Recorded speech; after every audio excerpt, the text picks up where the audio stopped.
Another record store day. There's always something I can find that I want on the new list. And first up, Alice Cooper, Welcome to My Nightmare, came out in 1975 after the album of the same name. I personally think that 4 of his records are absolute hard rock classics of the early 70s and must-haves in any rock collection. His first 2, Easy Action and Pretty's for You, were kind of psychedelic, folky. He didn't find his voice, well, the band didn't find their voice. Love It to Death, which had the big hit, I'm 18, 71, and then Killer also in 71, School's Out in 72, and $1 Billion Babies in 73. Essential hard rock classics. So I love Alice. Now, then they had Less Than Stellar, Muscle of Love, some good cuts on it, but not as powerful as the 4 I just mentioned. And then in 75, he went solo, and he took the name. Previously, probably a lot of you know, Alice Cooper was the name of the band, not the lead singer. Well, the lead singer took the name and put out Welcome to My Nightmare, and this is the tour, and so we got this double live album from Record Store Day. I'm sure I'm going to like it. Haven't listened to it yet. Note, Dick Wagner, Steve Hunter, the twin guitar aces that were on Lou Reed Rock and Roll Animal, are playing in this live group, and so I'm sure it's going to be a slab of 70s guitar deliciousness.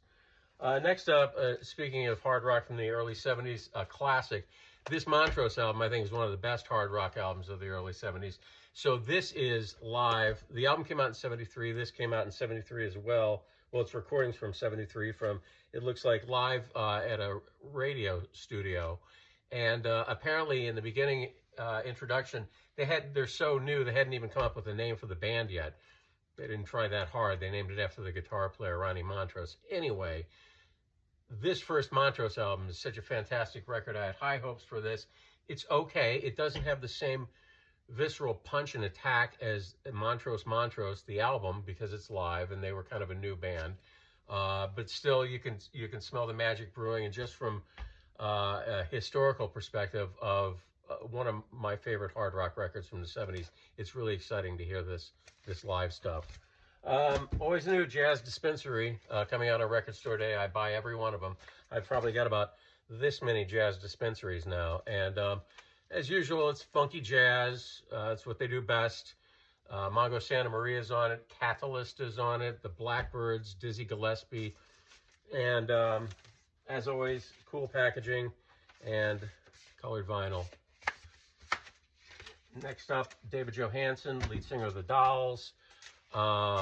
David Johansen, the Harry Smiths. This came out in 2000. It was named after the guy who put together the American folk music compilation. It was a collection, I think, of like 6 records that came out. God, I'm going to say the 50s. I should have looked that up before I hit play, before I hit record.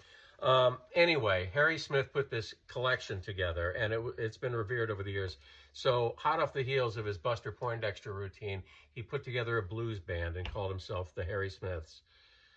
This is folk blues, it's country blues, and I'm glad somebody finally put this record out. I think it's fantastic, and who better to belt the blues out than somebody with Johansen's deep, gravelly voice.